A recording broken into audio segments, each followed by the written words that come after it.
Hello नमस्कार बच्चों, मैं हूं आपका मैथ्स गुरु नरेंद्र सैनी। जैसा कि अपनी मैथ सीरीज चल रही थी, इस मैथ सीरीज में अपना अगला जो टॉपिक है 10th क्लास का चैप्टर 3 जिसका नाम है the pair of linear equation in two variable. ये वही चैप्टर है जो अपन ने 9th क्लास में पढ़ा था। 9th क्लास में जो चैप्टर था उसका नाम था कि linear equation in two variable. इसमें सिर्फ अपने पास में सिर्फ एक वर्ड और जोड़ दिया गया है, वो है पेयर।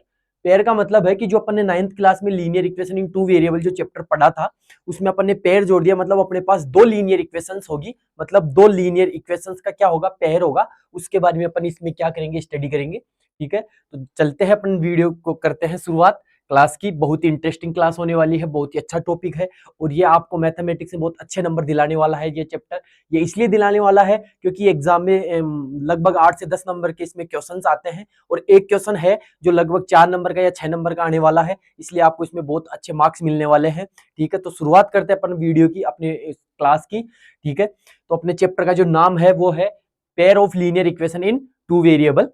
इसके बाद इस चैप्टर में अपन क्या क्या पढ़ने वाले हैं, हम क्या क्या पढ़ने वाले हैं, तो देखो सबसे पहले हम पढ़ने वाले हैं इंट्रोडक्शन। उसके बाद में हम पढ़ने वाले हैं graphically method of solution of pair of linear equation. मतलब जो लीनियर इक्वेशन है उसको अपन दो मेथड से सोल्व कर सकते हैं, जिसमें पहला मेथड है ग्राफिकली मेथड और दूसरा मेथड है न्यूमेरिकली मेथड, एल्जेब्रिकली मेथड।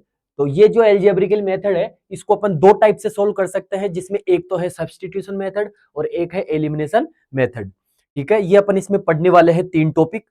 इसके बारे में सबसे पहले अपन पढ़ते हैं इंट्रोडक्शन। देखिए, इंट्रोडक्शन की मैं बात करता हूं तो सबसे पहले अपन जो अपने चैप्टर का नाम है pair of linear equation in two variable, उसके बारे में थोड़ा बहुत अपन स्टडी करते हैं। स्टडी करने से पहले मैं आपको बता दूं कि नाइन्थ क्लास में हमने जो पढ़ा है वो पढ़ा है कि linear equation,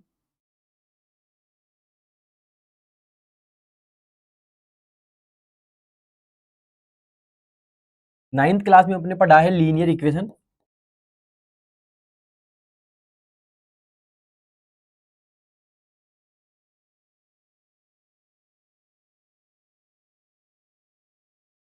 in two variable. ये जो चैप्टर है ये अपन ने नाइन्थ क्लास में भी पढ़ा है। ठीक है, एक बार मैं थोड़ा सा नाइन्थ क्लास का जो चैप्टर है इसके बारे में थोड़ा सा रिकॉल कर देता हूँ, आपको बता देता हूँ। इसमें क्या था, linear equation in two variable. सबसे पहले अपन बात करते हैं इक्वेशन की।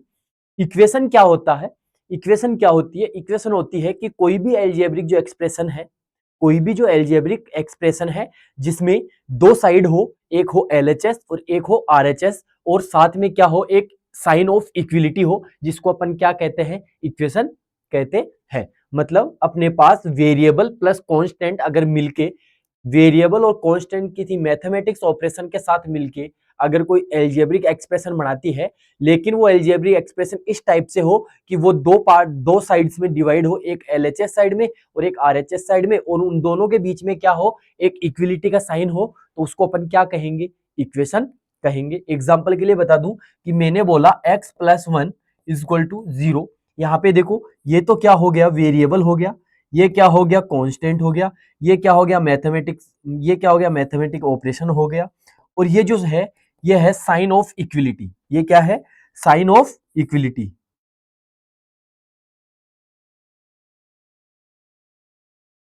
Sign of equality. इक्वेशन के लिए सबसे जो इंपॉर्टेंट है वो ये है कि ये जो इक्विलिटी का साइन है ये होना बहुत जरूरी है। जब तक ये साइन है तो इसका मतलब वो क्या रहेगी, इक्वेशन कहलाएगी। अगर ये साइन नहीं है तो इसका मतलब वो इक्वेशन नहीं है, वो क्या है फिर, वो है पॉलिनोमियल, वो एल्जेब्रिक एक्सप्रेशन ही रहेगी। तो मैंने क्या कहा, ये क्या है, एक एल्जेब्रिक एक्सप्रेशन है जो पर्टिकुलर किसी दूसरी साइड के क्या है, इक्वल है। ये क्या है, एक एल्जेब्रिक एक्सप्रेशन है जो पर्टिकुलर किसी दूसरी साइड के क्या है, इक्विलिटी साइन के साथ में क्या है, इक्वल है। इसका मतलब ये क्या है, एक इक्वेशन है। अब बात करते हैं अपन लीनियर इक्वेशन की। ठीक है, बात करते हैं, चैप्टर का जो नाम है नाइन्थ क्लास में वो था linear equation in two variable. Equation के बारे में अपन ने पढ़ लिया कि इक्वेशन क्या होती है, कि एक एल्जेब्रिक एक्सप्रेशन होती है जो पर्टिकुलर किसी दूसरी साइड के इक्वल होती है और बीच में इक्विलिटी साइन होता है, तो वो क्या होती है, इक्वेशन होती है। अब इसमें आता है कि जो इक्वेशन है वो क्या रहेगी, उस इक्वेशन में क्या रहेंगे, दो वेरिएबल रहेंगे। उस इक्वेशन में क्या रहेंगे, दो वेरिएबल रहेंगे। उस इक्वेशन में क्या होगा, दो वेरिएबल होंगे। इसका मतलब क्या है कि जो इक्वेशन रहेगी उसमें कितने वेरिएबल रहेंगे, दो वेरिएबल रहेंगे। उसके बाद में बात करते हैं लीनियर की। लीनियर इक्वेशन क्या होता है कि जो भी वेरिएबल है उस वेरिएबल की जो मैक्सिमम पावर है, जो वेरिएबल है उसमें वेरिएबल में जो मैक्सिमम पावर है वो क्या होनी चाहिए, वन होनी चाहिए। अगर मैक्सिमम पावर वन है तो इसका मतलब क्या है कि वो एक लीनियर इक्वेशन है। एग्जांपल के लिए देखिए कि जैसे मैंने लिखा x plus y plus one is equal to zero. इसमें देखो यहाँ पे क्या है, दो वेरिएबल है, एक वेरिएबल x है और एक वेरिएबल y है। एक वेरिएबल तो ये हो गया, एक वेरिएबल ये हो गया, दो वेरिएबल हो गए तो इसका मतलब क्या हुआ, टू वेरिएबल। और दूसरी बात, इस वेरिएबल की मैक्सिमम पावर क्या है, वन, और इस वेरिएबल की मैक्सिमम पावर क्या है, one.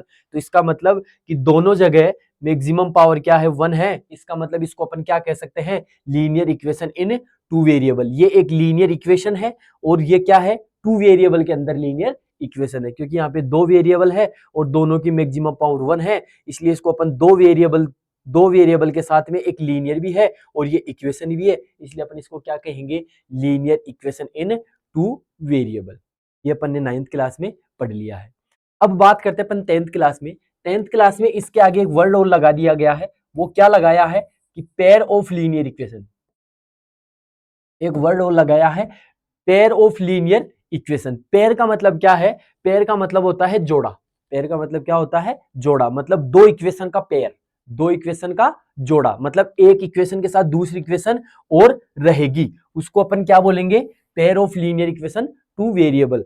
Linear equation in two variable वही है, बस यहाँ पे पेयर और लग गया। इसका मतलब क्या है कि जैसे मैंने लिखा 2x plus y minus one is equal to zero, दूसरा लिखा मैंने x minus y plus two is equal to zero. मतलब इसका मतलब क्या हुआ कि अपने पास दो इक्वेशन होगी और दोनों क्या होगी, linear equation in two variable रहेगी, इसलिए इसको अपन क्या बोलेंगे, the pair of linear equation in two variable. मतलब जो लीनियर इक्वेशन, जो टू वेरिएबल में जो लीनियर इक्वेशन है वो क्या रहेगी, पेयर के साथ रहेगी। मतलब उसमें क्या रहेंगे, दो पेयर रहेंगे, मतलब जोड़े के साथ में रहेगी, मतलब एक सिंगल इक्वेशन नहीं रहेगी। तो इसको बोलते हैं अपन linear equation in two variable, the pair of linear equation in two variable, ये अपने चैप्टर का नाम है। इसका मतलब क्या हुआ कि अपने पास क्या, हमारे पास क्या है कि दो लीनियर इक्वेशन रहेगी। अब हमारे पास क्या रहेगी, दो लीनियर इक्वेशन रहेगी, ठीक है। तो ये है इसका मतलब। अब इसमें थोड़ा सा अपन आगे चलते हैं कि 9th क्लास में हमने क्या पढ़ा।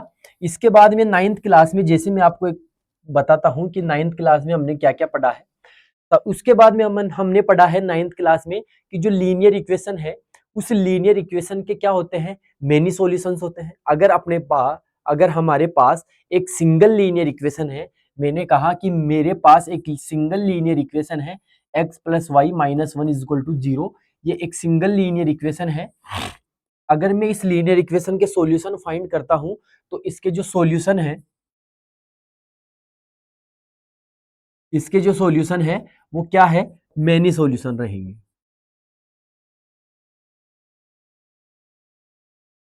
इसके जो सॉल्यूशन रहेंगे वो क्या रहेंगे, मेनी सॉल्यूशन रहेंगे। क्यों रहेंगे, क्योंकि हमने ये 9th क्लास में पढ़ लिया है कि कोई भी जो लीनियर इक्वेशन होती है उसके मेनी सॉल्यूशंस इसलिए रहते हैं कि यहाँ पे x की अलग अलग वैल्यूज पे, x की मेनी वैल्यूज पे, x की अलग अलग इनफाइनाइट वैल्यूज पे y की भी क्या रहेगी, इनफाइनाइट वैल्यूज अपने को फाइंड होती रहेगी। मतलब अगर x की मैं जो जो वैल्यू अलग अलग वैल्यूज पुट करूंगा तो y की भी मेरे पास क्या आएगी, अलग अलग वैल्यूज आती जाएगी। इसका मतलब क्या हुआ कि अगर मेरे पास x की इनफाइनाइट वैल्यूज है तो y की भी क्या रहेगी, इनफाइनाइट वैल्यूज रहेगी। इसलिए इसको अपन क्या कह सकते हैं कि इसका जो सॉल्यूशन होगा उसमें वो क्या रहेंगे, मेनी सॉल्यूशंस रहेंगे। मतलब x और y ऐसे बहुत सारे पेयर्स रहेंगे कि अपन x की वैल्यू जीरो पुट करते हैं तो y की वन आ गया, x की वैल्यू वन पुट करें तो कुछ आ गया। इस टाइप से अपने पास बहुत सारी क्या रहेंगे, सॉल्यूशंस रहेंगे कि x और y की बहुत सारी अलग अलग डिफरेंट डिफरेंट क्या रहेगी,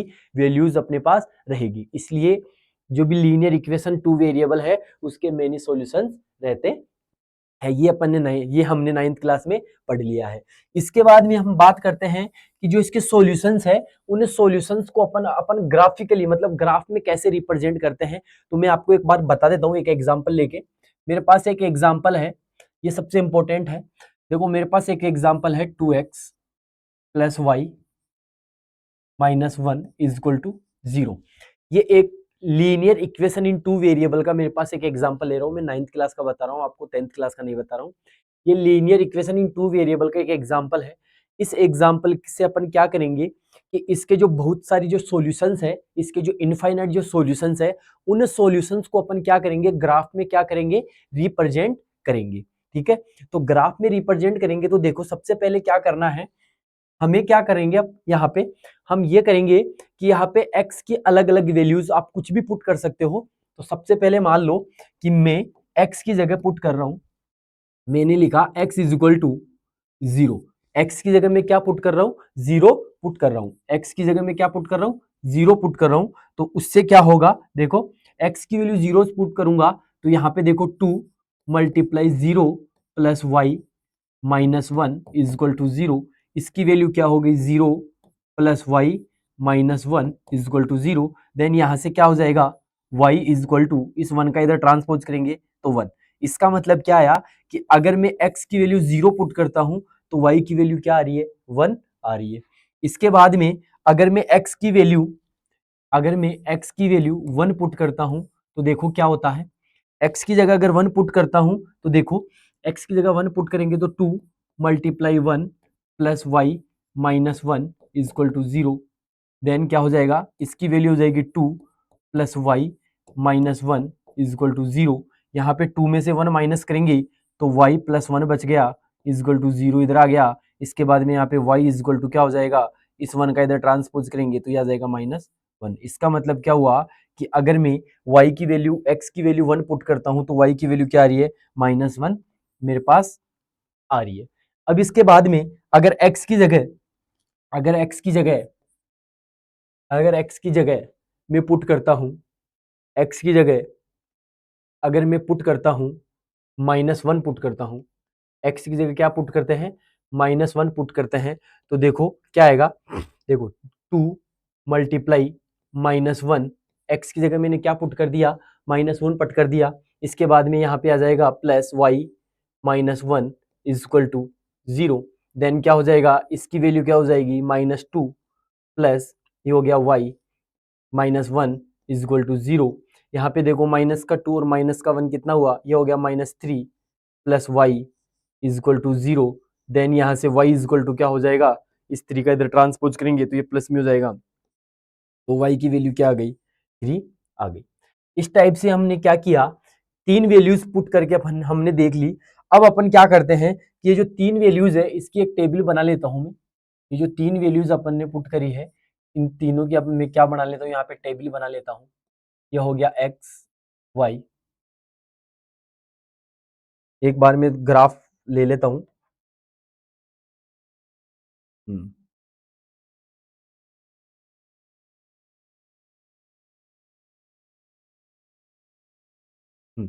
देखो ये मैंने ग्राफ ले ली, यहाँ पे मैं टेबल बना लेता हूँ। यहाँ पे जो टेबल है इसमें देखो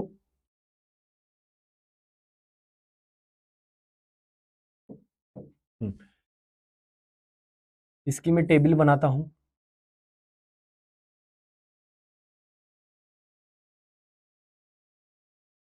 अब देखो यहाँ पे x की जो वैल्यूज है, x की वैल्यूज क्या क्या है, 0 1 और -1, 0 1 एंड -1, 0 1 एंड -1।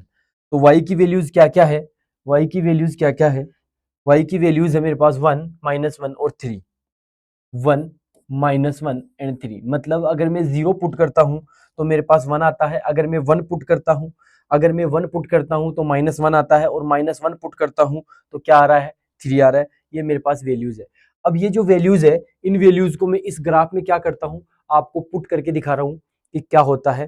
तो देखो सबसे पहले अपने पास जो वैल्यूज है वो x की वैल्यू है 0 एंड y की वैल्यू है 1। तो देखो x की वैल्यू 0 और y की वैल्यू -1, ये y एक्सिस है और ये x एक्सिस है। ओरिजेंटल जो एक्सिस होता है वो x एक्सिस है और वर्टिकली जो है वो y एक्सिस है। y एक्सिस में ये ऊपर वाला y x है, ये नीचे वाला y डैश एक्सिस है। इसके बाद में ये x एक्सिस है, इधर x डैश एक्सिस है। मतलब x में इधर क्या होता है, प्लस पॉजिटिव, इधर माइनस नेगेटिव, और y में ऊपर की साइड में पॉजिटिव और नीचे की साइड में नेगेटिव। तो अपने पास पहली जो वैल्यू है वो x की वैल्यू 0 है और y की वैल्यू 1 है। तो देखो x की वैल्यू 0 है और y की वैल्यू 1 है। इस जगह पे क्या हो जाएगा, इस जगह पे क्या हो जाएगा, एक पॉइंट आ जाएगा और अपन इस तरीके से एक पॉइंट लगा देंगे। इस इस जगह पे अपने पास क्या हो जाएगा, एक पॉइंट आ जाएगा। ये पॉइंट हो गया 0 एंड 1 पे और अपन ने इसे मार्क कर दिया। इसके बाद में अगला जो है वो है 1 एंड -1, मतलब x की वैल्यू 1 है और y की वैल्यू -1 है, तो वो इस जगह पे आ जाएगा। x की वैल्यू 1 है और y की वैल्यू -1 है, तो इस जगह पे आ जाएगा। इसके बाद में देखो x की वैल्यू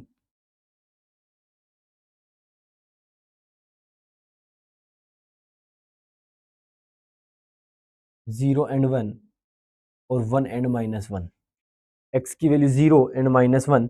देखो सबसे पहले क्या है, x की वैल्यू 0 और y की वैल्यू 1, तो x की वैल्यू 0 और y की वैल्यू 1। उसके बाद में क्या है, x की वैल्यू 1 और y की वैल्यू -1, तो x की वैल्यू 1 और y की वैल्यू -1 यहाँ पे आ जाएगा। इसके बाद में अगली जो है वैल्यूज है वो है -1 और 3, मतलब x की वैल्यू है -1 और y की वैल्यू है 3, तो वो इस जगह पे वैल्यू आ जाएगी। अब ये जो तीनों जो पॉइंट है, इन तीनों पॉइंट को अपन क्या कर देंगे, इन तीनों पॉइंट को अपन क्या कर देंगे, मैच करेंगे। तो देखो जब इन तीनों पॉइंट को अपन मैच करेंगे तो क्या होगा, देखो इन तीनों पॉइंट को जब अपन मैच करेंगे,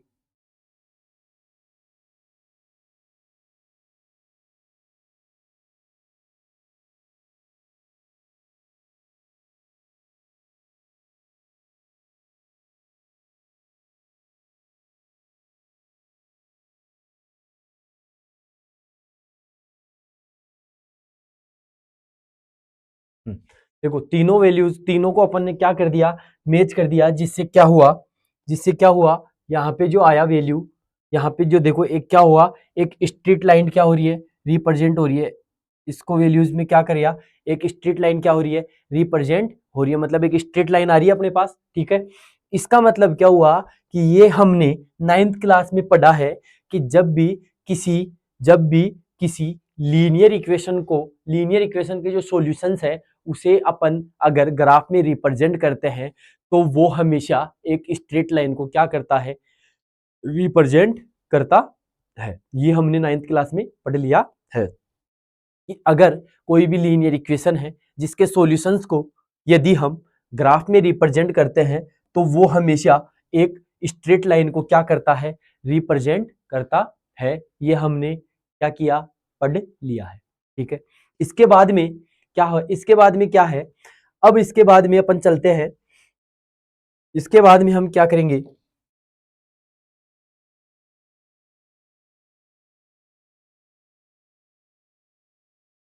इसके बाद में क्या है, इसके बाद में है, अब अपन पढ़ेंगे,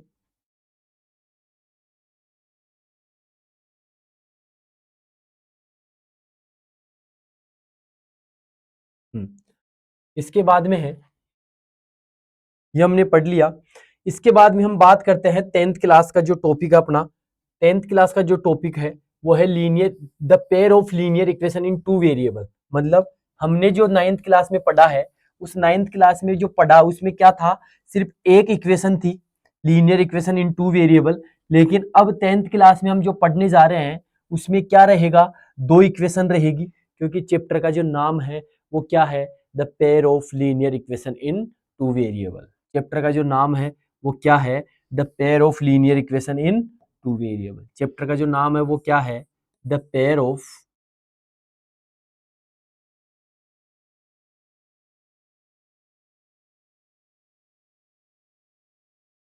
the pair of linear equation in two variable.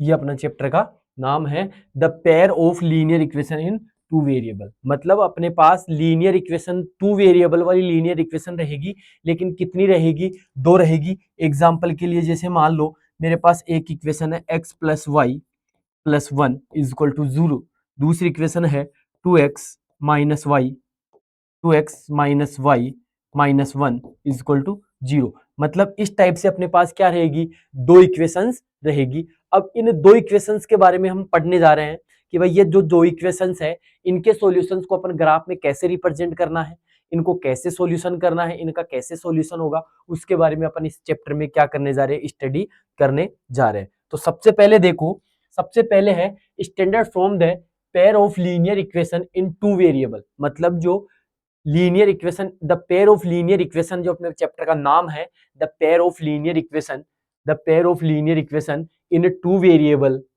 उसकी जो स्टैंडर्ड फॉर्म होगी, स्टैंडर्ड फॉर्म का मतलब है कि जो अपने पास लीनियर इक्वेशन रहेगी, जो लीनियर इक्वेशन का जो पेयर रहेगा, जो लीनियर इक्वेशन का जो पेयर रहेगा, इसमें क्या है, जो लीनियर इक्वेशन का जो पेयर रहेगा, मतलब ये माइनस या इज इक्वल टू यहाँ पे है, ये गलत टाइप हो रखा है।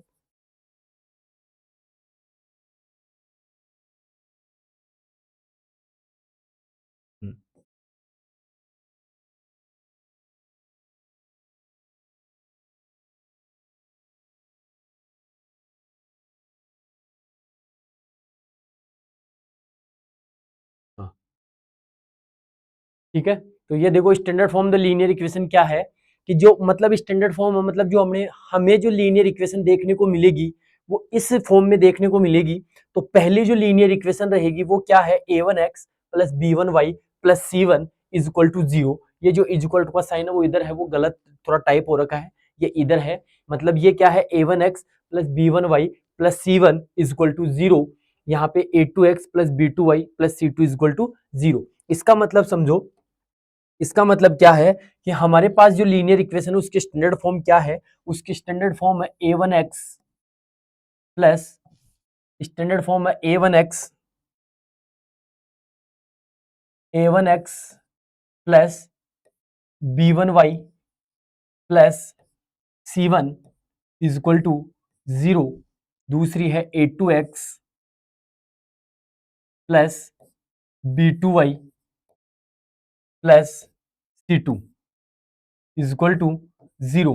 ये अपनी क्या है, स्टैंडर्ड फॉर्म है। अब इसमें देखो क्या है, इसमें क्या है, इसमें आपको ये जो a1 b1 c1 a2 b2 c2 जो आपको दिखाई दे रहा है, इसका मतलब ये जो क्या है, ये आपको जो दिखाई दे रहा है वो क्या है,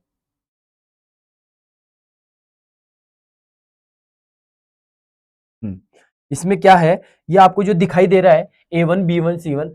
अब यहाँ पे देखने में क्या लग रहा है आपको कि a1 b1 c1 a2 b2 c2 x y ये सभी क्या है, वेरिएबल है। लेकिन मैं आपको बता दूं यहाँ पे वेरिएबल सिर्फ x और y है। ये जो a1 b1 c1 है, वेयर यहाँ पे क्या लिखना है अपने, हमें क्या लिखना है, यहाँ पे लिखेंगे वेयर, वेयर यहाँ पे क्या लिखना है, यहाँ पे लिखना है, यहाँ पे आएगा वेयर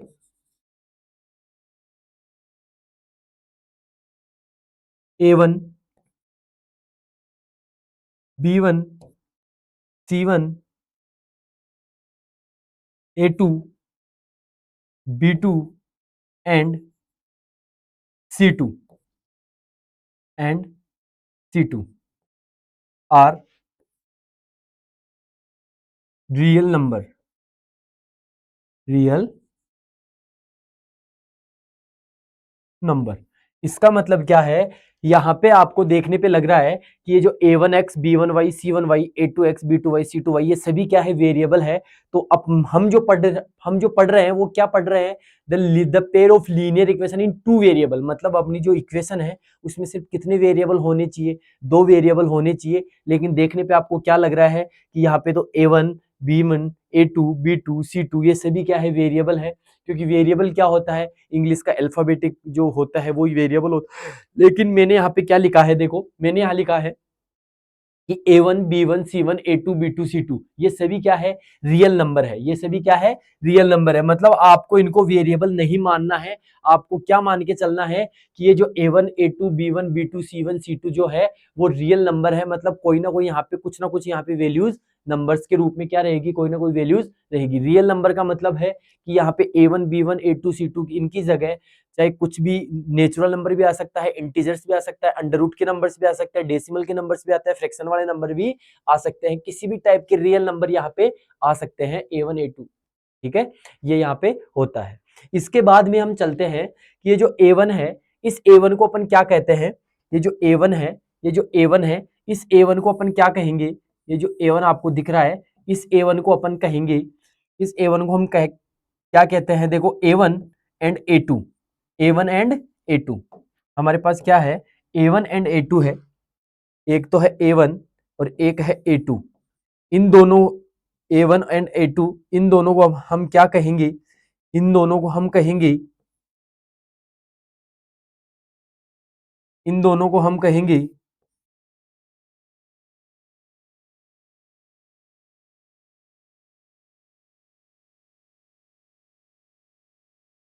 इन दोनों को हम कहेंगे कोफिशिएंट ऑफ एक्स। क्या कहेंगे, कोफिशिएंट ऑफ एक्स। A1 और A2 क्या है, ये है कोफिशिएंट ऑफ एक्स। इसी प्रकार B1 और जो B2 है, इनको हम क्या कहेंगे, इनको हम कहेंगे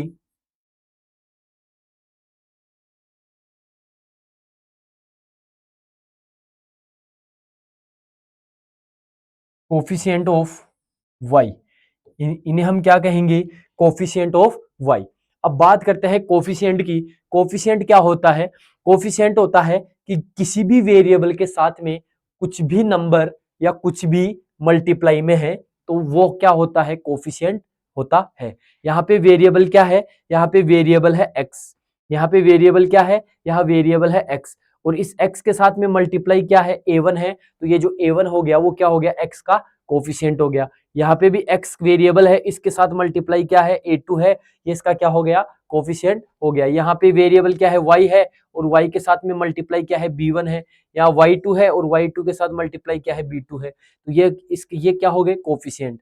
तो A1 A2 क्या कहलाता है, A1 A2 होता है कोफिशिएंट ऑफ x, और B1 B2 क्या होता है, कोफिशिएंट ऑफ y। और कोफिशिएंट क्या होता है, कोफिशिएंट होता है कि किसी भी वेरिएबल के साथ में जो भी मल्टीप्लाई होता है, जो भी नंबर, कुछ भी रियल नंबर अगर मल्टीप्लाई है तो वो क्या कहलाता है, कोफिशिएंट कहलाता है। इसके बाद में बात करते हैं C1 और C2 की। तो ये जो C1 और C2 है, इन्हें हम कहेंगे कांस्टेंट टर्म। इन्हें क्या कहेंगे, कांस्टेंट टर्म। जो ये C1 और C2 है, इनको हम कहेंगे कांस्टेंट टर्म। जो C1 और C2 है, इन्हें हम कहेंगे कांस्टेंट टर्म। ठीक है, A1 A2 B1 B2, A1 A2 है coefficient of x, B1 B2 है कोफिशिएंट ऑफ y, और C1 C2 है कांस्टेंट टर्म। इस टाइप से अब हमारे पास क्या रहेगी, दो लीनियर इक्वेशन रहेगी, और उन दोनों में क्या रहेंगे, दो वेरिएबल रहेंगे, इसीलिए इसको अपन क्या कहेंगे, the pair of linear equation in two variable. मतलब ये टू वेरिएबल के अंदर लीनियर इक्वेशन है, और इन लीनियर इक्वेशन का क्या है, एक पेयर है, एक जोड़ा है, इसलिए इस चैप्टर का नाम रखा गया है the pair of linear equation in two variable. ठीक है, अब मैं थोड़ा सा आगे चलता हूं। अब आगे चलता हूं तो आगे बात करेंगे graphically method of solution of A pair of linear equation. मतलब जो लीनियर इक्वेशन है उसका जो ग्राफिकली मेथड है, वो ग्राफिकली मेथड कैसे सोल्व करेंगे, कैसे करेंगे। तो देखो मैं आपको बता दूं, अभी इससे पहले मैंने आपको क्या बताया, 9th क्लास में हमने जो पढ़ा, हमने क्या पढ़ा कि कोई भी एक linear equation in two variable, जो एक लीनियर इक्वेशन जो टू वेरिएबल वाली जो लीनियर इक्वेशन है, वो एक स्ट्रेट लाइन को क्या करती है, रिप्रेजेंट करती है। अब यहाँ पे हम 10th क्लास में पढ़ने जा रहे हैं, वो दो इक्वेशंस के बारे में पढ़ रहे हैं। दोनों इक्वेशन क्या रहेगी, लीनियर इक्वेशन रहेगी, और दोनों में क्या रहेंगे, दो वेरिएबल रहेंगे। अब एक बात बताइए कि जब एक इक्वेशन से एक स्ट्रेट लाइन रिप्रेजेंट होती है तो दो इक्वेशन से कितनी लाइन रिप्रेजेंट होगी, दो होगी, ऑफिशियली बात है। मतलब क्या हुआ कि अगर एक लीनियर इक्वेशन से एक स्ट्रेट लाइन रिप्रेजेंट होती है तो दो इक्वेशन से कितनी लाइन रिप्रेजेंट होगी, दो स्ट्रेट लाइन रिप्रेजेंट होगी। इसका मतलब क्या हुआ कि हमारे पास जो पेयर ऑफ लीनियर इक्वेशन है, इसमें जो दो इक्वेशन है, उन दोनों से दो स्ट्रेट लाइन क्या होती है, रिप्रेजेंट होती है। तो देखो इसमें लिखा हुआ है we can now summarise the behaviour of lines representing a pair of linear equations in two variables and the existence of solutions as follows. मतलब क्या है कि वी कैन नाउ, हम कह सकते हैं कि हमने जो पढ़ा है लाइन रिप्रेजेंटिंग, हमने जो पेयर जो रिप्रेजेंटिंग लाइन को रिप्रेजेंट करने के लिए जो पढ़ा है उसमें क्या होगा, the pair of linear equation in two variables and the existence of solutions of follows. मतलब कि उसमें किस टाइप से लाइन रिप्रेजेंट होगी और उसके जो सॉल्यूशंस है वो किस टाइप से एग्जिस्ट करेंगे। मतलब क्या पढ़ेंगे इसमें, इसमें हम पढ़ेंगे जो ग्राफिकली मेथड है उसमें हम ये पढ़ेंगे कि जब पेयर ऑफ लीनियर इक्वेशंस है इसमें जो लाइंस है वो किस प्रकार से रिप्रेजेंट होगी, ठीक है, और इनके जो सॉल्यूशंस है वो कब कब एग्जिस्ट करेंगे और कब कब एग्जिस्ट नहीं करेंगे, ये अपन इसमें पढ़ने जा रहे हैं, इसमें यही लिखा हुआ है, ठीक है। इसके बाद में देखो आगे चलते हैं। सबसे पहला है, एक बात बताओ कि मेरे पास क्या है कि एक लीनियर इक्वेशन से एक लाइन रिप्रेजेंट होती है, एक लीनियर इक्वेशन से एक लाइन क्या होती है, रिप्रेजेंट होती है। तो दो इक्वेशन से कितनी लाइन रिप्रेजेंट होगी, दो लाइन रिप्रेजेंट होगी, ठीक है। अब देखो एक इक्वेशन से अगर एक लाइन रिप्रेजेंट होती है तो दो इक्वेशन से कितनी लाइन रिप्रेजेंट होगी, दो लाइन क्या होगी, रिप्रेजेंट होगी। कैसे देखो, हम बात करते हैं कि जैसे मान लो मेरे पास एक लाइन है, एक इक्वेशन से एक लाइन रिप्रेजेंट होगी, दो इक्वेशन से दो लाइन रिप्रेजेंट होगी। तो देखो मेरी जो स्टैंडर्ड फॉर्म है वो क्या है, a1x plus b1y plus c1 is equal to 0। दूसरी है a2x plus b2y plus c2 is equal to 0। ये इक्वेशन फर्स्ट हो गई और ये इक्वेशन सेकंड हो गई। अब हम क्या करेंगे कि इन दोनों से जो दो लाइन, देखो एक लाइन, एक स्ट्रेट लाइन इससे रिप्रेजेंट होगी, एक स्ट्रेट लाइन इससे रिप्रेजेंट होगी। दो इक्वेशन है, दो इक्वेशन से दो लाइन रिप्रेजेंट होती है, ठीक है। तो सबसे पहले अपन कंडीशंस की बात करते हैं कि जब लाइन रिप्रेजेंट होती है तो वो कब कब मतलब किस टाइप से रिप्रेजेंट हो सकती है। हो सकता है कि इन इन दोनों से जो स्ट्रेट लाइन रिप्रेजेंट हो रही है, हो सकता है कि वो दोनों लाइन आपस में क्या करे, इंटरसेक्ट करे। वो दोनों लाइन आपस में क्या करे, इंटरसेक्ट करे। दूसरी हो सकती है कि वो जो दोनों लाइन है वो आपस में क्या हो, पैरेलल वो आपस में क्या हो, पैरेलल हो सकता है कि वो जो दोनों लाइन है वो आपस में क्या हो, कोइंसिडेंट हो, आपस में क्या हो,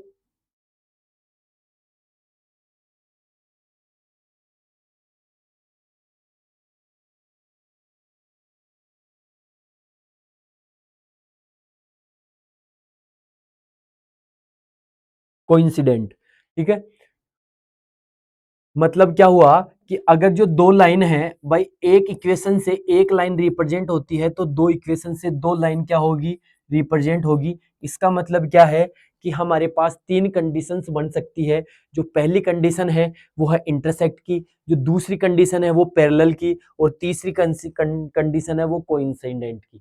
इसका मतलब क्या हुआ कि एक इक्वेशन से एक लाइन रिप्रेजेंट होगी, दूसरी इक्वेशन से दूसरी लाइन रिप्रेजेंट होगी। तो हो सकता है कि वो दोनों लाइन आपस में क्या करती हो, इंटरसेक्ट करती हो, मतलब एक जगह पे क्या हो, काटती हो। दूसरी कंडीशन क्या बन सकती है कि जो दोनों से जो दो लाइन रिप्रेजेंट होगी वो दोनों आपस में क्या हो सकती है, पैरेलल भी हो सकती है। तीसरी कंडीशन क्या होगी कि इन दोनों इक्वेशन से जो दो लाइन जा रही है वो आपस में कोइंसिडेंट हो सकती है। कोइंसिडेंट का मतलब क्या होता है कि जो एक लाइन है वो दूसरी लाइन भी उसी के ऊपर आ जाए। कोइंसिडेंट का मतलब क्या होता है कि जो एक लाइन जा रही है तो जो दूसरी लाइन है वो भी उसी के ऊपर आ जाए, ठीक है, उसको बोलते हैं कोइंसिडेंट, ठीक है।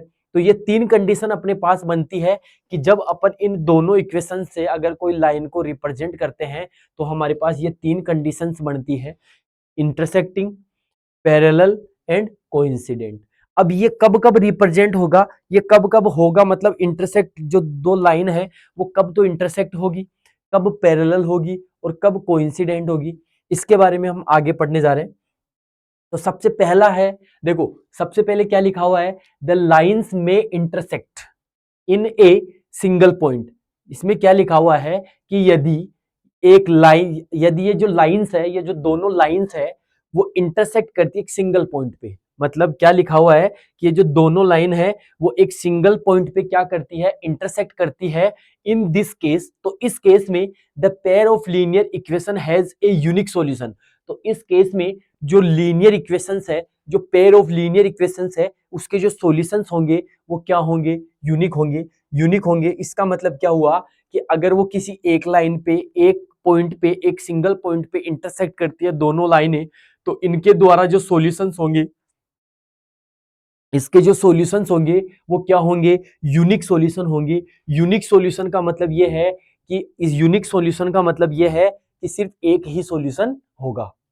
एक ही सॉल्यूशन से होने का मतलब ये है कि इसमें x और y की सिर्फ एक ही वैल्यू ऐसी रहेगी, x की भी एक वैल्यू और y की भी एक वैल्यू ऐसी रहेगी जो इस इक्वेशंस को, इन दोनों इक्वेशंस को क्या करेगी, वो सेटिस्फाई करेगी। ठीक है, सेटिस्फाई करने का मतलब है कि इसमें x की जगह, दोनों जगह x में एक ही वैल्यू पुट करेंगे और y में भी एक ही वैल्यू पुट करेंगे, जिससे क्या होगा, LHS और RHS दोनों क्या हो जाएंगे, इक्वल हो जाएंगे। मतलब दोनों जगह x में एक ही, मतलब दोनों इक्वेशन में x की जगह सिर्फ एक ही वैल्यू पुट की जाएगी और दोनों इक्वेशन में y की जगह भी सिर्फ एक ही वैल्यू पुट की जाएगी, जिससे LHS और RHS, दोनों इक्वेशन में LHS और RHS क्या हो जाएगा, इक्वल हो जाएगा। उसको बोलते हैं सेटिस्फाई। इसका मतलब क्या हुआ कि इसका जो यूनिक सॉल्यूशन है, वो यूनिक सॉल्यूशन से मतलब क्या हुआ कि अगर अपन इसमें x और y की जगह सिर्फ एक ही वैल्यू ऐसी रहेगी कि x और y की जगह वैल्यू पुट करने से LHS और RHS दोनों क्या हो जाएंगे, इक्वल हो जाएंगे। उसको बोलते हैं अपन यूनिक सॉल्यूशंस। दूसरी चीज क्या है कि इसके जो पेयर ऑफ इक्वेशंस है, जो पेयर ऑफ इक्वेशंस है वो क्या रहेंगे, कंसिस्टेंट रहेंगे। वो क्या रहेंगे, कंसिस्टेंट रहेंगे। ठीक है, इसमें क्या है कि जो दो लाइन है वो अगर एक पॉइंट पे इंटरसेक्ट करती है, तो इस केस में दो पेयर ऑफ इक्वेशंस है, उनके जो सॉल्यूशन है वो क्या रहेंगे, यूनिक रहेंगे। और जो पेयर ऑफ इक्वेशंस है वो क्या रहेंगे, कंसिस्टेंट रहेंगे।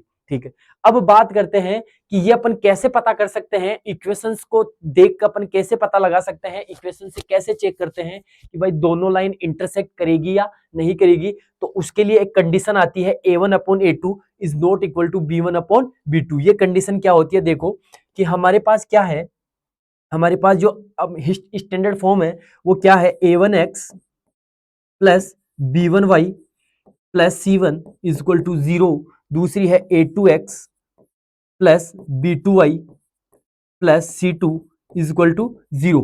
ये अपने पास इक्वेशन है। इसका मतलब क्या हुआ कि A1/A2 मतलब दोनों इक्वेशन में जो x के जो कोफिशिएंट है, दोनों इक्वेशन में जो x के कोफिशिएंट है उसका रेशियो, और दोनों इक्वेशन में जो y की कोफिशिएंट है उसका रेशियो अगर इक्वल नहीं है, तो इसका मतलब इस कंडीशन में जो दोनों लाइंस है, इस इनके द्वारा जो जो दोनों लाइन रिप्रेजेंट हो रही है, वो दोनों लाइन आपस में क्या करेगी, इंटरसेक्ट करेगी, मतलब आपस में क्या करेगी, वो काटेगी। ठीक है, एग्जाम्पल के लिए जैसे बताता हूं, एक एग्जाम्पल लेता हूं, मेरे पास है x plus 2y minus 1 is equal to 0। दूसरा है 2x minus y plus 1 is equal to 0। यहाँ पे देखिए, यहाँ पे क्या है, a1 की वैल्यू कितनी है, यहाँ पे 1 है, तो A1/A2 जो है वो क्या हो जाएगा, A1/A2 क्या हो जाएगा, 1/2 होगा। इसी प्रकार B1/B2 है, वो क्या होगा, B1 की वैल्यू कितनी है 2 और B2 की वैल्यू है -1।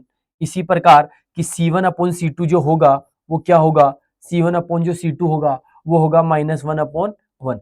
इससे अपने को कोई मतलब नहीं है, सिर्फ अपन A1 और A2 की वैल्यू ही देख करके अपन क्या बता सकते हैं कि वो इक्वल है या नहीं है। तो यहाँ पे देखिए आपको दिख रहा होगा कि A1/A2 और B1/B2 दोनों इक्वल है क्या। यहाँ पे A1/A2 क्या है, 1/2 है, और वहां पे B1 जो B2 है वो 2/-1 है। क्या ये दोनों इक्वल है, ये दोनों इक्वल नहीं है। इसका मतलब क्या हुआ कि अगर ये इक्वल नहीं है तो इसका मतलब कौन सी कंडीशन है, कंसिस्टेंट है। इसका मतलब जो दो पेयर है सॉल्यूशन, ये जो इक्वेशंस के पेयर है वो कंसिस्टेंट रहेंगे, उसके जो सॉल्यूशन है वो क्या रहेंगे, यूनिक रहेंगे। कैसे रहेंगे, अभी आगे हम जब क्वेश्चन करेंगे तब आपको बिल्कुल क्लियर समझ में आ जाएगा इसका मतलब क्या है। इसके बाद में नेक्स्ट जो है वो है कि the lines may be parallel in this case. अगर दोनों लाइन पैरेलल है, अगर दोनों लाइन क्या है, पैरेलल है, तो इस केस में जो इक्वेशंस के जो सॉल्यूशन है वो क्या, नो सॉल्यूशन, मतलब किसी भी टाइप का कोई सॉल्यूशन नहीं होगा। मतलब इस सिचुएशन में अपन उसके सॉल्यूशन फाइंड नहीं कर सकते। अगर दोनों लाइन हमारे पास क्या है, a1x plus b1y plus c1 is equal to 0, a2x plus b2y plus c2 is equal to 0।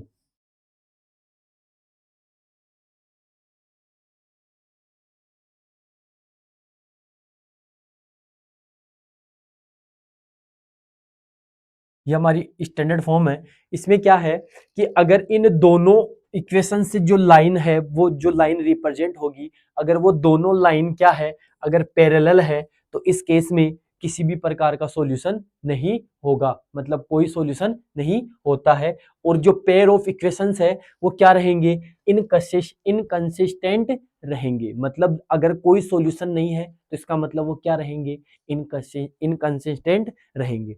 अब यहाँ पे जो कंडीशन है वो कंडीशन क्या बनती है, देखो यहाँ पे जो कंडीशन बनेगी वो क्या बनेगी, जो जो एक्स जो वेरिएबल है, एक्स जो वेरिएबल है, उस एक्स वेरिएबल के जो कोफिशिएंट है उसका ratio is equal to y coefficient का, वाई वेरिएबल के कोफिशिएंट का रेशियो तो इक्वल हो, लेकिन C1 अपॉन C2 क्या हो, नॉट इक्वल हो। मतलब A1 upon A2 is equal to B1 upon B2 is not equal to C1 upon C2। अगर ये कंडीशन है तो इसका मतलब उसमें क्या रहेगा, वो दोनों लाइंस क्या होगी, पैरेलल होगी, और इस कंडीशन में कोई सॉल्यूशन नहीं होगा। मतलब वो जो दोनों लाइन है, वो इन दोनों इक्वेशन से जो दोनों लाइन है वो आपस में क्या रहेगी, पैरेलल रहेगी, और इस कंडीशन में किसी टाइप का कोई सॉल्यूशन फाइंड नहीं होगा।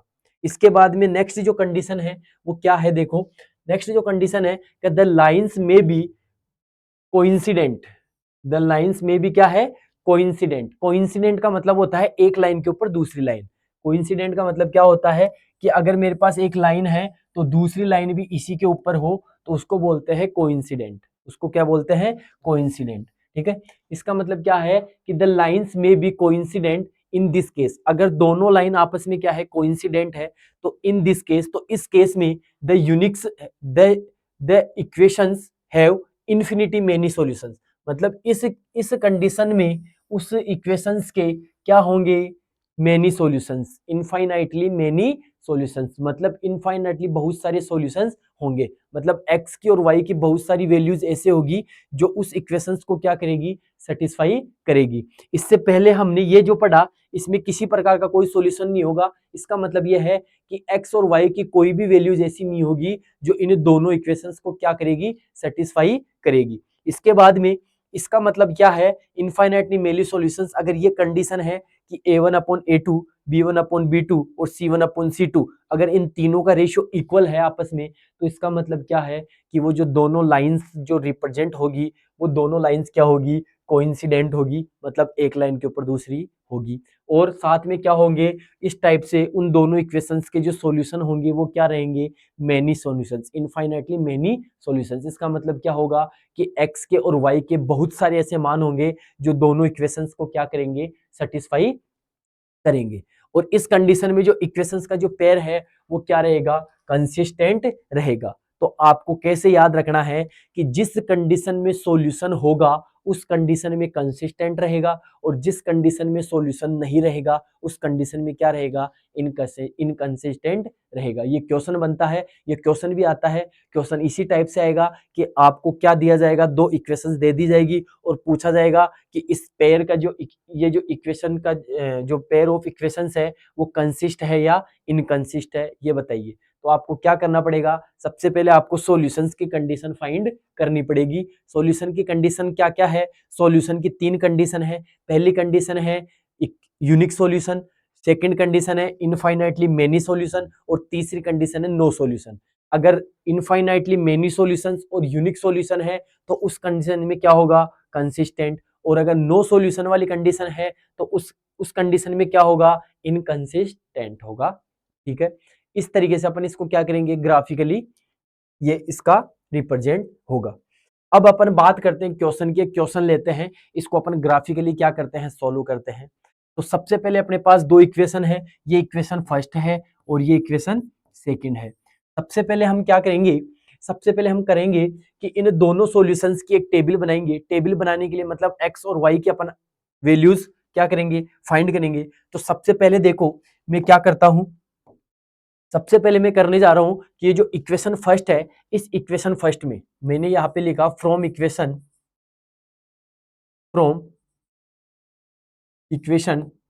फर्स्ट, मतलब इक्वेशन फर्स्ट में मैं x की जगह क्या वैल्यू पुट कर रहा हूं, x की जगह मान लो मैं x की जगह वैल्यू पुट कर रहा हूं 0।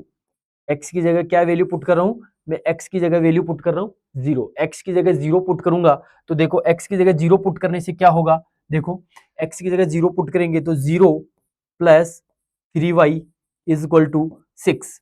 यहां से y इज इक्वल टू क्या होगा 6/3, तो यहां से y इज इक्वल टू क्या हो जाएगा 2 हो जाएगा, y इज इक्वल टू क्या हो जाएगा 2 हो जाएगा। इसके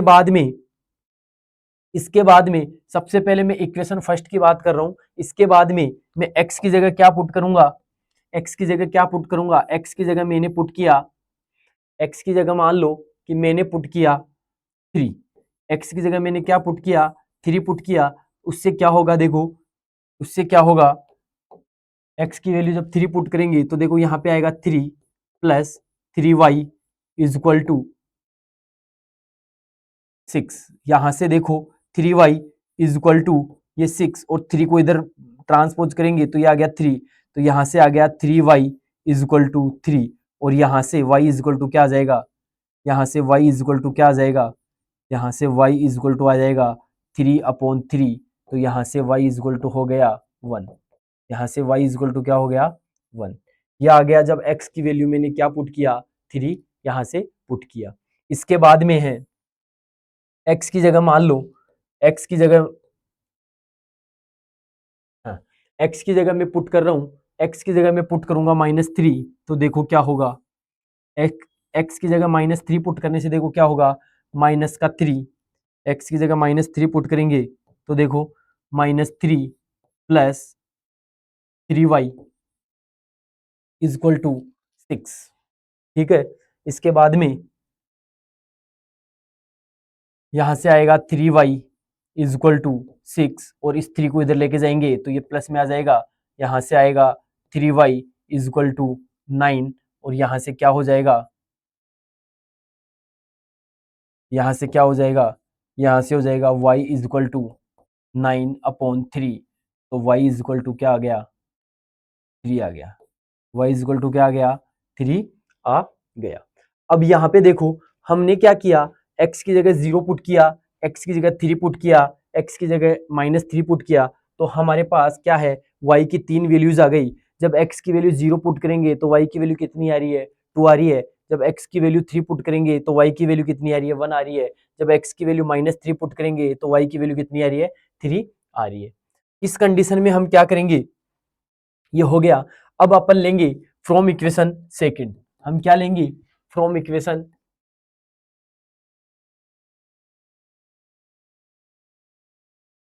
सेकंड। इक्वेशन जो सेकंड है वो हमारे पास क्या है, इक्वेशन जो सेकंड है वो है 2x - 3y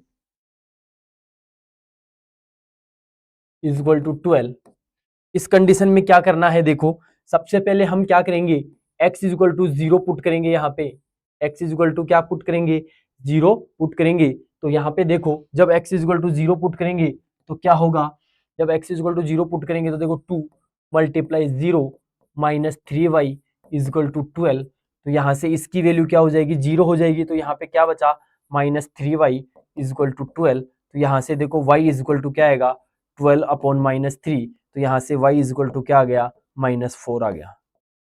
y की वैल्यू कितनी आ गई -4 आ गई। इसके बाद में हम पुट करेंगे, इसके बाद में हम क्या पुट करेंगे, इसके बाद में हम x is equal to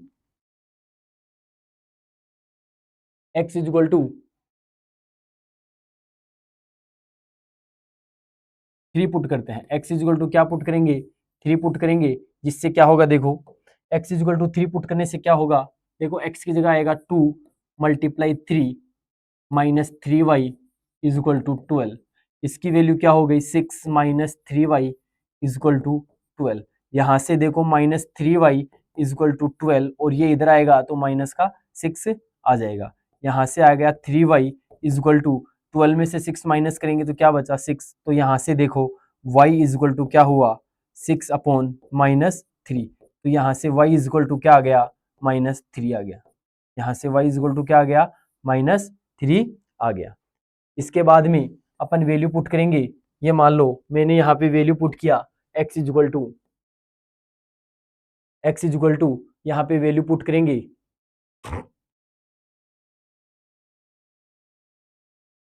x की जगह अपन 6 पुट करेंगे, क्या पुट करेंगे 6 पुट करेंगे तो क्या होगा देखो x की जगह तो देखो 2 multiply 6 minus 3y is equal to 12। हमने क्या किया इस x की जगह हमने क्या पुट कर दिया 6 पुट कर दिया, यहाँ से देखो 6 to the 12 minus 3y is equal to 12। अब यहाँ से देखो इस 12 को इधर ले जाएंगे तो ये हो जाएगा माइनस का 3y इज इक्वल टू 12, और ये प्लस का है इधर आएगा तो माइनस में आ जाएगा। यहाँ से देखो आ गया 3y इज इक्वल टू 0, और यहाँ से देखो y is equal to 0 upon -3, तो 0 को किसी भी नंबर से डिवाइड करते हैं तो उसकी वैल्यू क्या आती है 0 ही आती है, तो y की वैल्यू क्या आ गई 0 आ गई। अब हमारे पास यहाँ क्या है, हमारे पास यहाँ पे देखो हमारे पास यहाँ दो टेबल बनेगी, यहाँ पे हमारे पास क्या है दो टेबल बन रही है, कौन कौन सी बन रही है देखो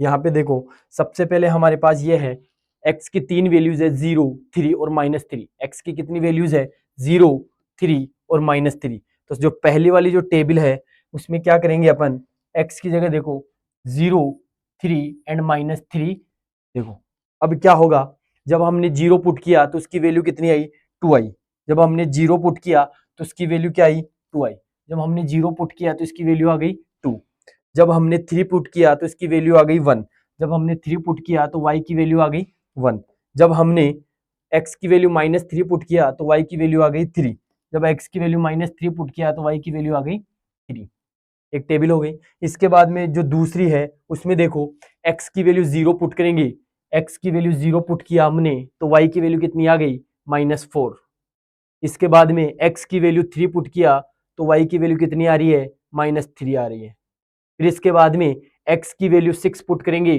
तो y की वैल्यू क्या आ रही है y की वैल्यू आ रही है 0। इस तरीके से अपने पास क्या हो गई ये दो टेबल बन चुकी है।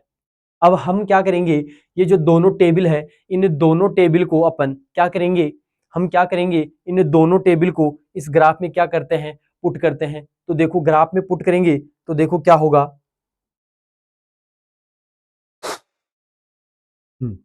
सबसे पहले देखो क्या है जब x की वैल्यू 0 है और y की वैल्यू 2 है, तो देखो x की वैल्यू 0 है और y की वैल्यू 2 है, तो देखो x की वैल्यू 0 और y की वैल्यू 2 यहाँ पे आ जाएगा। ठीक है थोड़ा डार्क कलर लेता हूं, ये लेता हूं, देखो x की वैल्यू 0 है तो y की वैल्यू 2 यहाँ पे आ जाएगा। ठीक है इसके बाद में x की वैल्यू 3 है और y की वैल्यू 1 है, x की वैल्यू 3 है और y की वैल्यू 1 है, तो देखो x की वैल्यू 3 है और y की वैल्यू 1 है तो यहाँ पे आ जाएगा। ठीक है इसके बाद में है x की वैल्यू -3 है और y की वैल्यू 3 है, देखो x की वैल्यू -3 है और y की वैल्यू 3 है तो यहाँ पे आ जाएगा। इस तरीके से हमारे पास 3 पॉइंट आ गए। सबसे पहले इन तीनों पॉइंट की अपन क्या करेंगे एक लाइन ड्रॉ करेंगे, तो देखो जब लाइन ड्रॉ करेंगे अपन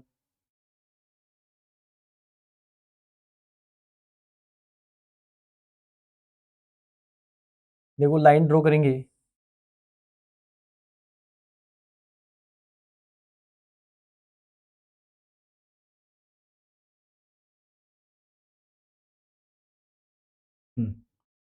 ये एक लाइन हमने ड्रॉ कर दी। ठीक है ये एक लाइन हमने ड्रॉ कर दी, एक स्ट्रेट लाइन आ रही है। दूसरी बात अब सबसे पहले इस लाइन ड्रॉ करने के लिए हम यहाँ पे सबसे पहले कोऑर्डिनेट लिखते हैं, इसके जो कोऑर्डिनेट है वो क्या है देखो इसके जो कोऑर्डिनेट है वो x की वैल्यू 3 और y की वैल्यू 1। इसके जो कोऑर्डिनेट है वो क्या है, x की वैल्यू 0 और y की वैल्यू 2। इसके जो कोऑर्डिनेट है वो क्या है, x की वैल्यू -3 और y की वैल्यू 3। इसका मतलब क्या हुआ कि जब हम यहाँ पे x की वैल्यू 3 पुट कर रहे हैं तो y की वैल्यू कितनी आ रही है, 1 आ रही है। यहाँ पे x की वैल्यू 0 पुट कर रहे हैं तो y की वैल्यू कितनी आ रही है, 2 आ रही है। यहाँ पे x की वैल्यू -3 पुट करें तो y की वैल्यू कितनी आ रही है, 3 आ रही है। ठीक है, इसके बाद में जो दूसरी अपनी टेबल है उस दूसरी टेबल को अपन रिप्रेजेंट करेंगे। देखो x की वैल्यू 0 है तो y की वैल्यू कितनी है, -4। तो x की वैल्यू 0 है तो y की वैल्यू कितनी है, -4। यहाँ पे आ जाएगा, यहाँ पे आ जाएगा। इसके बाद में इसके बाद में क्या है, इसके बाद में है जब x की वैल्यू 3 है तो y की वैल्यू कितनी है, -3 है। तो x की वैल्यू 3 तो y की वैल्यू -3, x की वैल्यू 3 तो y की वैल्यू -3। तो x की वैल्यू 3 है तो y की वैल्यू, देखो x की वैल्यू 3 है और y की वैल्यू भी क्या है, -3 है, इस जगह पे आ जाएगा। इसके बाद में है x की वैल्यू क्या है, x की वैल्यू 6 है तो y की वैल्यू 0 है। तो x की वैल्यू 6 है ये रही और y की वैल्यू 0 है, तो इसी पॉइंट पे क्या हो जाएगा, x की वैल्यू 6 है और y की वैल्यू 0 है, तो इसी पॉइंट पे हो जाएगा। अब अपन क्या करेंगे, एक स्ट्रेट लाइन से रिप्रेजेंट करेंगे तो देखो क्या होगा, देखो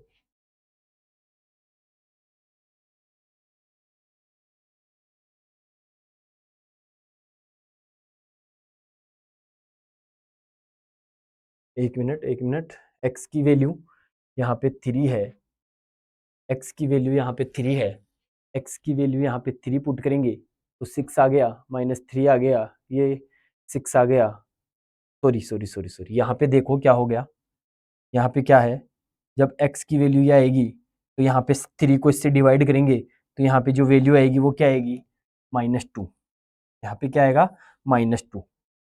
ये वैल्यूज गलती हो गई, देखो यहाँ पे x की वैल्यू क्या पुट करेंगे, 3, यहाँ पे 6 आ गया, 6 को बर ये सब कुछ सही है, यहाँ पे 6 को 3 से डिवाइड करेंगे तो -2 आएगा। तो यहाँ पे देखो x की वैल्यू 3 पुट कर रहे हैं तो y की वैल्यू कितनी आ रही है, -2। जब x की वैल्यू 3 पुट कर रहे हैं तो y की वैल्यू कितनी आ रही है, x की वैल्यू 3 पुट कर रहे हैं तो y की वैल्यू आ रही है -2। अब इसके अकॉर्डिंग उधर जो ग्राफ है उसमें भी थोड़ा सा चेंज होगा। ये वाला जो पॉइंट है जब x की वैल्यू 3 पुट कर रहे हैं तो y की वैल्यू क्या आ रही है, x की वैल्यू 3 पुट कर रहे हैं तो y की वैल्यू आ रही है -2। अब इसको एक स्ट्रेट लाइन बनाएंगे तो देखो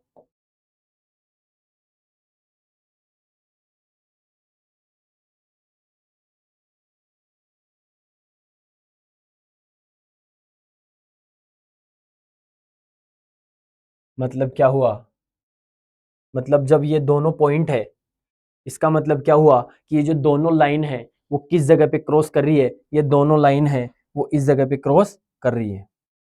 ये जो दोनों लाइन है वो इस जगह पे क्या कर रही है, क्रॉस कर रही है।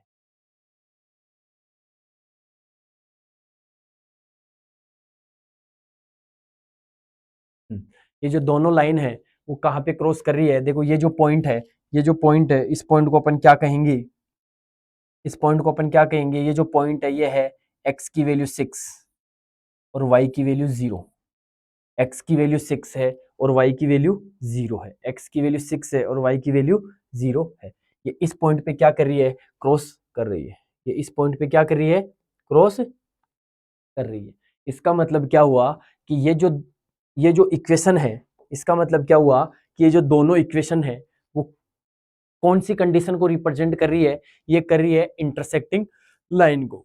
अब इंटरसेक्टिंग लाइन को रिप्रेजेंट कर रही है तो इसका मतलब क्या हुआ, हमें पता है कि जो इंटरसेक्टिंग लाइन को जब रिप्रेजेंट करते हैं तो उसमें क्या होता है, इंटरसेक्ट लाइन को रिप्रेजेंट करते हैं तो उसमें क्या होता है, उसमें होता है कि a1/a2 is not equal to b1/b2। ये वाली कंडीशन होती है, b1/b2, b1 ये वाली कंडीशन क्या होती है, जब दो लाइन आपस में इंटरसेक्ट करती है तो ये वाली कंडीशन होती है। तो इस वाली कंडीशन में देखो यहाँ पे क्या है, यहाँ पे क्या है 1 है और यहाँ पे क्या है 2 है। तो यहाँ से देखो a1/a2 क्या बनेगा, यहाँ से a1/a2 बनेगा 1/2 इज नॉट, यहाँ पे देखो क्या है 3/-3, यहाँ पे है 3/-3। इसका मतलब ये क्या है, नॉट इक्वल है। इसका मतलब क्या हुआ कि जो दोनों लाइन है वो आपस में क्या कर रही है, इंटरसेक्ट कर रही है। तो ये वाली जो कंडीशन है वो अपन क्वेश्चन को स्टार्ट करने से पहले, ग्राफ में रिप्रेजेंट करने से पहले अपन इसको ऐसे क्या कर लेंगे, एक बार इसको ऐसे वेरीफाई करेंगे कि इसकी जो लाइन है वो इंटरसेक्ट करेगी, पैरेलल होगी या कोइंसिडेंट होगी। जिससे क्या होगा, हमें ये पता चल जाएगा जब अपन लाइन को बनाएंगे, जब अपन ग्राफ बनाएंगे तो अपने को ये पहले ही पता रहेगा, हमें ये पहले ही पता चल जाएगा कि ये जो लाइन है वो इंटरसेक्टिंग होनी चाहिए। अगर इंटरसेक्टिंग नहीं हो रही है तो इसका मतलब हमारा क्वेश्चन कहीं ना कहीं मिस्टेक कर रहे हैं, हम क्वेश्चन में कहीं ना कहीं गलती कर रहे हैं। तो इस कंडीशन से पहले ही पता चल जाएगा कि दोनों लाइन रिप्रेजेंट होगी वो क्या होगी, एक इंटरसेक्टिंग लाइन होगी।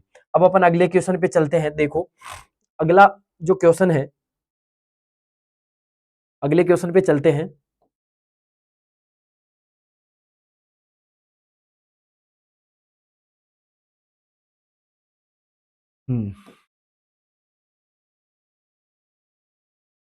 अगला जो क्वेश्चन है देखो, इसमें है graphically find whether the following pair of equations has no solution, unique solution और इनफाइनाइटली मेनी सॉल्यूशंस। मतलब आपको ग्राफिकली ये करना है कि भाई इसके जो सॉल्यूशंस है, जो सॉल्यूशंस है वो यूनिक होंगे, इनफाइनाइटली मेनी सॉल्यूशंस होंगे या नो सॉल्यूशन होगा। ये इसका क्वेश्चन है, ठीक है। इस क्वेश्चन के लिए अपने को क्या करना है, हमें क्या करना है, इस क्वेश्चन के लिए हमें क्या करना है।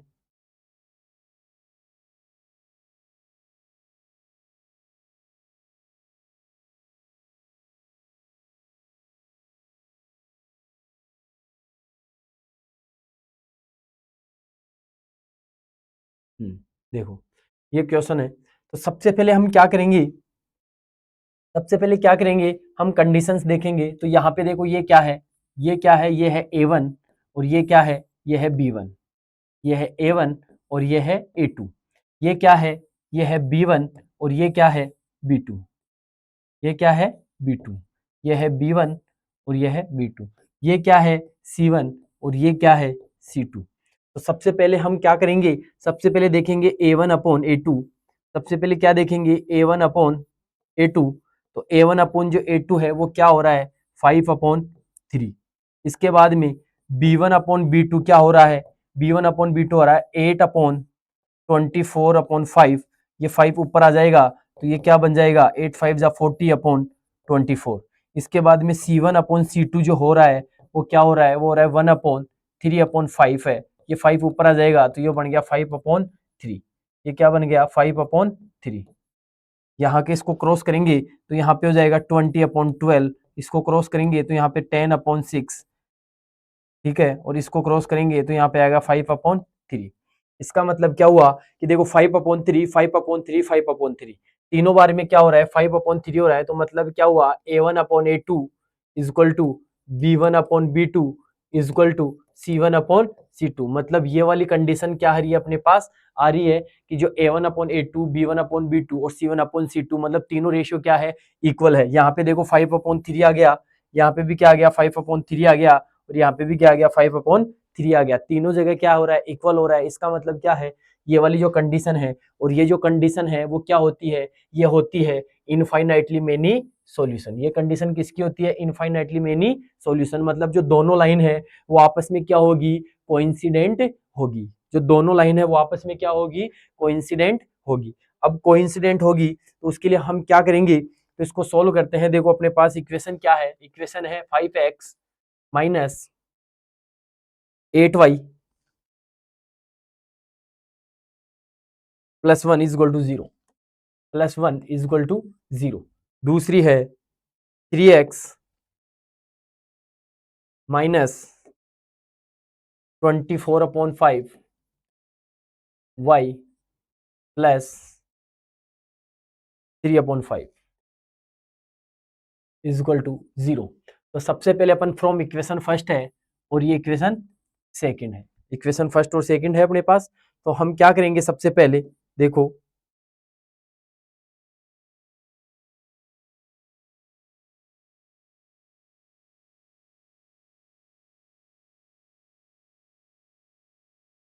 इसमें एक और जोड़ देता हूं मैं यहाँ पे। सबसे पहले क्या करेंगे, हम लेंगे from equation first. Equation first से हम क्या करेंगे, x की जगह वैल्यूज पुट करेंगे। तो देखो x की जगह में वैल्यू पुट कर रहा हूँ 0, x is equal to 0। x is equal to 0 put करने से क्या होगा, देखो जब x is equal to 0 put करेंगे तो देखो 5 multiply 0 minus 8y plus 1 is equal to 0। यहाँ से इसकी वैल्यू क्या हो गई, 0 हो गई, तो यहाँ पे बच गया माइनस का 8y plus 1 is equal to 0। इस 1 का इधर ट्रांसपोज करेंगे तो यहाँ पे आएगा माइनस का 8y।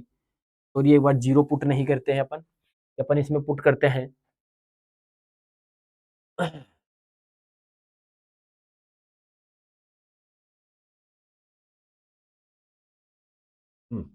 x की जगह वैल्यू पुट करते हैं अपन 5। x की जगह क्या पुट करते हैं, 5 अपन वैल्यू पुट करते हैं। देखो क्या हो जाएगा, 5 multiply 5 minus 8y plus 1 is equal to 0। यहाँ से देखो क्या हो जाएगा, ये हो जाएगा 25, सॉरी x की जगह वैल्यू पुट करेंगे 3, x की जगह वैल्यू क्या पुट करेंगे, 3 पुट करेंगे। तो देखो यहाँ पे आएगा 5 multiply 3 minus 8y plus 1 is equal to 0। यहाँ से क्या हो जाएगा, 15 minus 8y plus 1 is equal to 0। Then यहाँ से 15 प्लस 1 कितना हो गया, 16 minus 8y is equal to 0। Then यहाँ से 8y माइनस का 8y इज इक्वल टू, इस 16 का इधर ट्रांसपोज करेंगे तो माइनस में 16 आ गया। इधर माइनस से माइनस क्या हो जाएगा, कैंसिल हो जाएगा, ये माइनस का 16, ये माइनस से माइनस कैंसिल हो गया। तो y इज इक्वल टू क्या आ गया, 2। y इज इक्वल टू क्या आ गया, 2 आ गया। 8 1 जे 8 और 8 2 जा 16, तो y की वैल्यू क्या आ गई, 2 आ गई। इसके बाद में x की जगह वैल्यू पुट करेंगे हम, x की जगह पुट करेंगे माइनस का 5। तो देखो 5 multiply minus 5 minus 8y plus 1 is equal to 0। यहाँ से क्या हो जाएगा, 25 minus 8y plus 1 is equal to 0। Then यहाँ से देखो क्या हो जाएगा, माइनस 24 में से 1 करेंगे तो ये आ गया माइनस का 24 minus 8y is equal to 0। यहाँ से हो गया माइनस का 8y इज इक्वल टू, ये इधर ट्रांसपोज करेंगे तो प्लस में आ गया। यहाँ से y इज इक्वल टू क्या हो जाएगा, 24 अपॉन माइनस 8, और यहाँ से y की वैल्यू क्या आ जाएगी, -3। y की वैल्यू क्या आ जाएगी, -3। इसके बाद में अपन यहाँ पे पुट करते हैं, हम यहाँ पे पुट करेंगे x इज इक्वल टू, यहाँ देखो x की जगह यहाँ पुट करेंगे, x की जगह पुट करेंगे माइनस का 1। तो क्या होगा, देखो x की जगह -1 पुट करेंगे तो 5 multiply -1 is equal to minus 8y plus 1 is equal to 0। Then यहाँ से हो जाएगा माइनस का 5 माइनस माइनस का 5 minus 8y plus 1 is equal to 0। Minus का 5 और 1 कितना हुआ, यह हो गया माइनस का 4 minus 8y is equal to 0। Then 8y is equal to, यहाँ पे आ गया 4, तो y इज इक्वल टू हो गया 4 अपॉन माइनस 8। तो यहाँ से y इज इक्वल टू कितना आ गया, -1/2। यहाँ से आ गया -1/2। यहाँ से अपने पास क्या है, एक टेबल बन गई। यहाँ से क्या हो गया, एक टेबल हो गई। वो टेबल क्या है आगे देख लेंगे।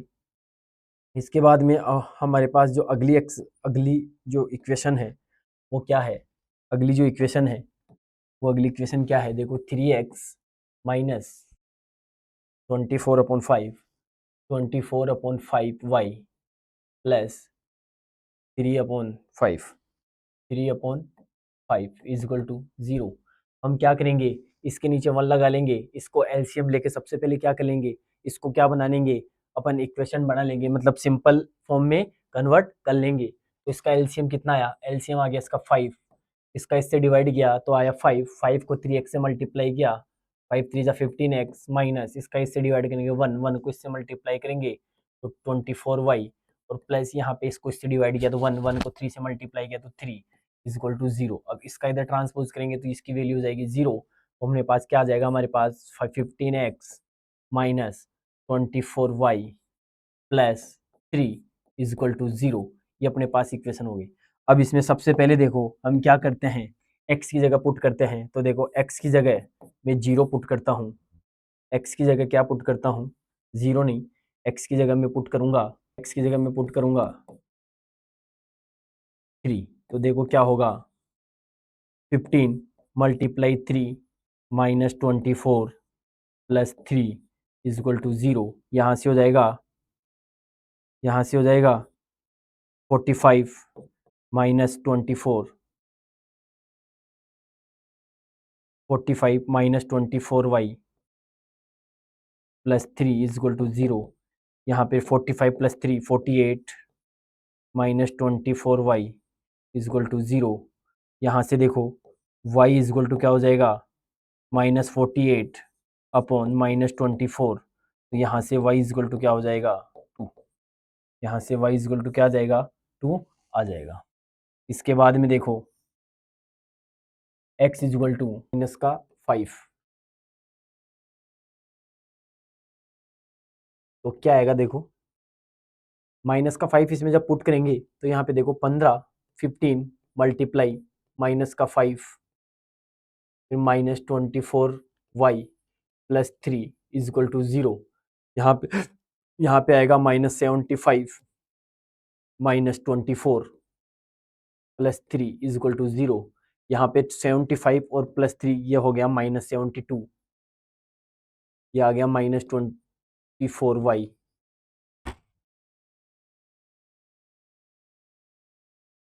Is equal to 0। यहाँ पे क्या हो जाएगा देखो, minus 24y is equal to, इसका इधर आएगा तो ये आ गया प्लस 72। तो y इज इक्वल टू ये आ गया 72 अपॉन 24 माइनस का, तो y इज इक्वल टू आ गया -3, y इज इक्वल टू आ गया -3। मतलब x की वैल्यू -5 पुट करेंगे तो y की वैल्यू कितनी आ गई, -3 आ गई। x की जगह देखो, x की जगह अब आगे है, x की जगह यहाँ वैल्यू पुट करेंगे अपन -13। तो क्या होगा देखो, 15 मल्टीप्लाई -13 फिर -24y plus 3 is equal to 0। तो यहाँ पे क्या हो जाएगा, 15 को 13 से मल्टीप्लाई करेंगे तो -195 minus 24y plus 3 is equal to 0। तो यहाँ पे हो जाएगा -24y और इसमें से इसको माइनस करेंगे तो ये आ गया -192 इज इक्वल टू 0। तो ये हो गया -24y इज इक्वल टू, इसको इधर लेंगे तो ये हो जाएगा प्लस, इसको इधर लेंगे तो ये प्लस 192। यहाँ से देखो y इज इक्वल टू क्या हो जाएगा, यहाँ से हो जाएगा y is equal to 192 upon -24। तो यहाँ से y is equal to 8 -8, y की वैल्यू क्या आ जाएगी, -8। अब यहाँ देखो, यहाँ हमने क्या किया, यहाँ पे अब सारणी बनाएंगे हम, यहाँ पे एक सारणी बनाएंगे। यहाँ पे जो सारणी है, यहाँ पे जो टेबल है वो टेबल क्या है, एक्स वाई। यहाँ पे देखो x की वैल्यू 3 है तो y की वैल्यू कितनी है, 2 है। x की वैल्यू -5 है तो y की वैल्यू -3 है। x की वैल्यू -1 है तो y की वैल्यू -1 अपॉन 2 है। ठीक है, इसी प्रकार यहाँ से टेबल बनाएंगे, यहाँ से जो टेबल बनेगी,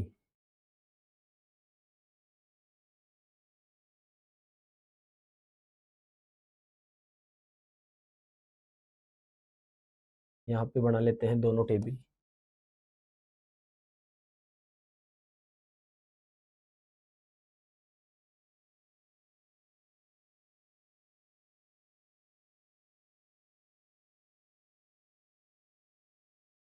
यहाँ पे देखो सबसे पहले ये 3 2 -5 -3, 3 2 -5 -2 -3।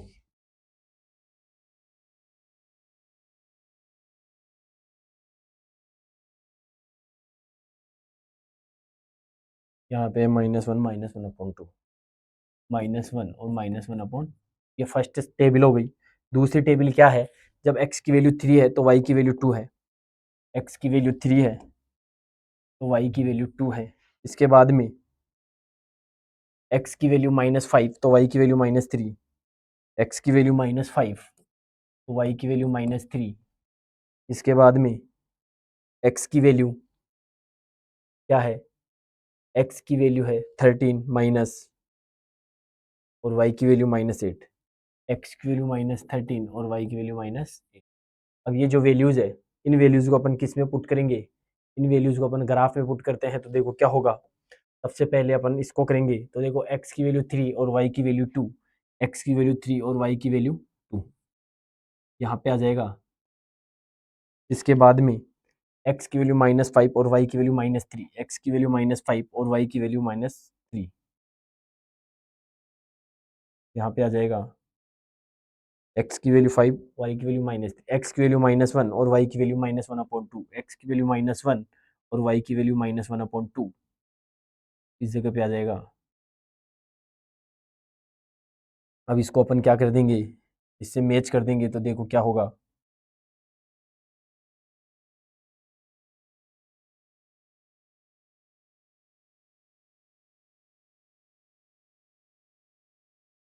ठीक है, इसके बाद में अगली जो टेबल है वो क्या है, 3 और 2, x की वैल्यू 3 और y की वैल्यू 2 यहाँ पे आ जाएगा दोबारा से। ठीक है, दोबारा से यहीं पे आ जाएगा, x की वैल्यू 2, y की वैल्यू -3 इसी जगह पे आ जाएगा। इसके बाद में x की वैल्यू -5 और y की वैल्यू -3, x की वैल्यू -5 और y की वैल्यू -3, x की वैल्यू -5, y की वैल्यू -3 इसी जगह पे वापस से आ जाएगा। इसके बाद में x की वैल्यू -13 और y की वैल्यू -8, x की वैल्यू -13, इसके बाद में यहाँ पे लगभग क्या आएगा, 11 आएगा माइनस का, यहाँ पे माइनस का 12 आएगा। अगर मैं इसको आगे बढ़ा लेता हूँ तो यहाँ पे देखो क्या आएगा, 11 आ जाएगा, यहाँ पे आ जाएगा -11, फिर -12 और -13, यहाँ पे आएगा -13, यहाँ पे क्या आएगा -13। इस टेबल को मैं आगे बढ़ा लेता हूँ, देखो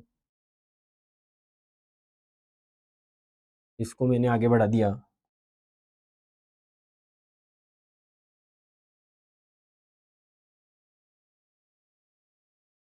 इसके बाद में यहाँ पे क्या आएगा, यहाँ पे आ जाएगा -11, यहाँ पे आ जाएगा -12 और यहाँ पे आ जाएगा -13। तो यहाँ पे अपने पास वैल्यू क्या है, -13 और -8, तो x की वैल्यू -13 और y की वैल्यू -8, तो ये वैल्यू यहाँ पे आ जाएगी।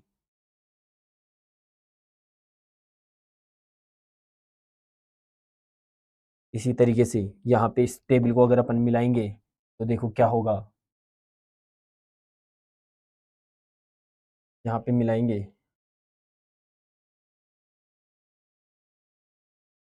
वो क्या होगा, ये दूसरी लाइन भी क्या होगी, इसी के ऊपर आ जाएगी। ये दूसरी लाइन भी क्या होगी, इसी के ऊपर आ जाएगी। इसका मतलब ये क्या हुआ, ये दोनों लाइन क्या है, कोइंसिडेंट है, ये दोनों लाइन क्या है, कोइंसिडेंट है।